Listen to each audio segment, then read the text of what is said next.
সুদকে নেক আমল দ্বারা কি করে দিব? সুবহানাল্লাহ কয় না? তাইলে ফিরে আসবো তো আল্লাহর দিকে। অনেকে এমন আছে, সালাতের কথা বললাম, আল্লাহর কাছে চাওয়া, নামাজের কথা বললাম, অথচ আমাদের মধ্যে এমন অনেকে আছে শেষ কবে আল্লাহ কি সিজদা দিয়েছে এটা মনেই নেই। কথা কয় না? শেষ কবে রবকে সিজদা দিয়েছি সেটা ভুলে গেছি। প্রস্তাব ধরছে নাকি না সাইরা দিব? আল্লাহকে কবে শেষ সিজদা দিয়েছি আমরা ভুলে গেছি। সত্যি বলেন এমন অনেকে আছেন না? হাত তোলার দরকার নাই, আপনি তো জানেন। নামাজ পড়ি না আমরা, নামাজ পড়ি না। আমি একটা কথা প্রায় প্রোগ্রামে বলতেছি, প্রত্যেক প্রোগ্রামে বলার চেষ্টা করতেছি, এই যে জনস্রোত আমাদের প্রতি ভালোবাসা, এটা যেদিন আল্লাহর জন্য হয়ে যাবে, শুধুমাত্র এই মাহফিলের প্যান্ডেলে থাকবে না মানুষ, সেদিন ফজরের সালাতেও এই স্রোত তৈরি হবে। আর যেদিন এই জনস্রোত পঙ্গপালের মতো আমাদের পিছনে ছুটা মানুষগুলো মাহফিলের প্যান্ডেল থেকে ফজরের সালাতে মসজিদে ঢুকে যাবে, সেদিন বাংলার জমিনে কোন নাস্তিক, মুরতাদ, রাম বাম এ ভূখণ্ডে ইসলামী বিপ্লব ঠেকানোর সাহস করতে পারবে না। স্রোত তো মসজিদের দিকে নেওয়া দরকার, স্রোত তো যাচ্ছে না। হাই হাই, এখানে হয়ে গেছে হাজার হাজার মানুষ, মসজিদে 10 জন মানুষ কি পাওয়া যায়?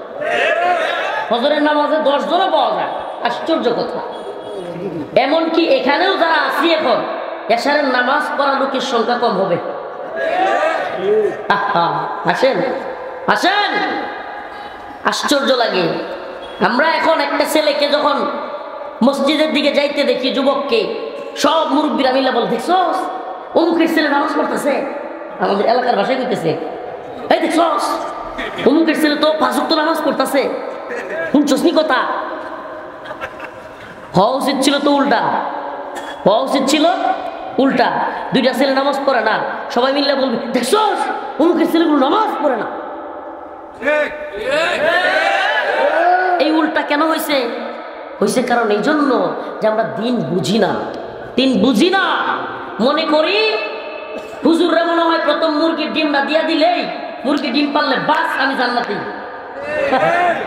কি সহজ তরিকা গো, পিডানি খান নাই তো মিয়া। পেঁপে হয়েছে গাছে, প্রথম পেঁপেটা হুজুর ইমাম সাহেব হুজুরে দিলে আর ঠেকায় কেন জানবো।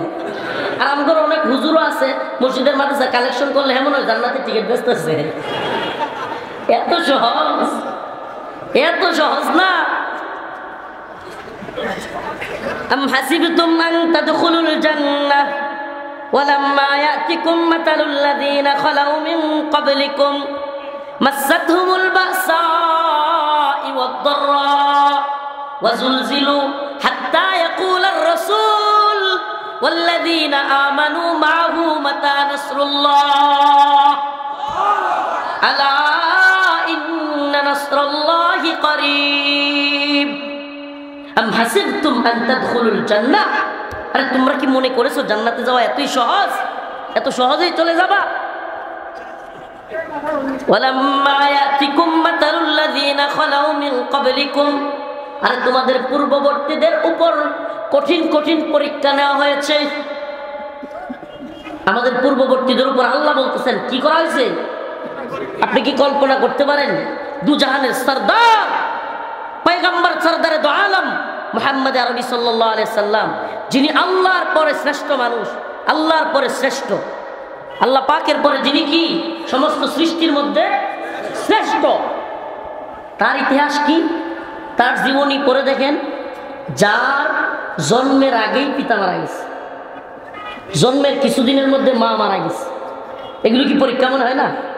আপনি আপনার দিকে তাকান, একটু আপনার বাচ্চাটার দিকে তাকান, এটার দিকে তাকায় রাসূল সাল্লাল্লাহু আলাইহি ওয়াসাল্লাম একটা কল্পনা করেন, এখন বুঝবেন না। গতানুগতিক কথা শুনতে শুনতে এগুলোরে নর্মাল মনে হয়। একটু চিন্তা করেন আপনার সন্তানের দিকে নিয়ে, যে আমি আমার সন্তান জন্মের আগে কি হয়েছি, মারা গেছি। আমার বোন জন্ম দেওয়ার কয়েকদিন পরে কি হয়েছে, মারা গেছে। আবার কি হলো, যেই দাদা কিছুদিন লালন পালন করলো সেও মারা গেল। চাচা করলো, সেও কি হলো? মারা গেল। সুবহানাল্লাহ। সে মানুষ হলো সর্বশ্রেষ্ঠ মানুষ। তার মানে আল্লাহ যদি চায় তাইলে যার বাপ মা নাই, অমুক নাই, তমুক নাই, যারে কেউ দেখতারে না, এমন লোককেও আল্লাহ চাইলে পৃথিবীর শ্রেষ্ঠ বানাইতে পারে। ঠিক কি ঠিক না? বাধা দিয়ে কেউ থামাইতে পারে? ল্যাংরা মশা দিয়া যে আল্লাহ নমরুদ রে সাইজ করে, হে আল্লাহ আম করে দিয়ে কি করো? সাইজ করতে তুলো নাকি? কথা কয় না? আল্লাহ সাইজ করলে আমগোর মতো আত্রা লোনারে দিয়েও তো করতে পারে। এজন্য বলতে চাই, সবরের মাধ্যমে আমাদেরকে চাইতে হবে, নামাজের মাধ্যমে, এবং দ্বীনের জন্য ত্যাগ করার মানসিকতা রাখা লাগবে, শাহাদাতের তামান্না রাখা লাগবে, জিহাদের তামান্না রাখা লাগবে। যে ব্যক্তির অন্তরে জিহাদ করলো না, জিহাদের তামান্না রাখলো না, সে ব্যক্তি নিফাকের মৃত্যুবরণ করলো।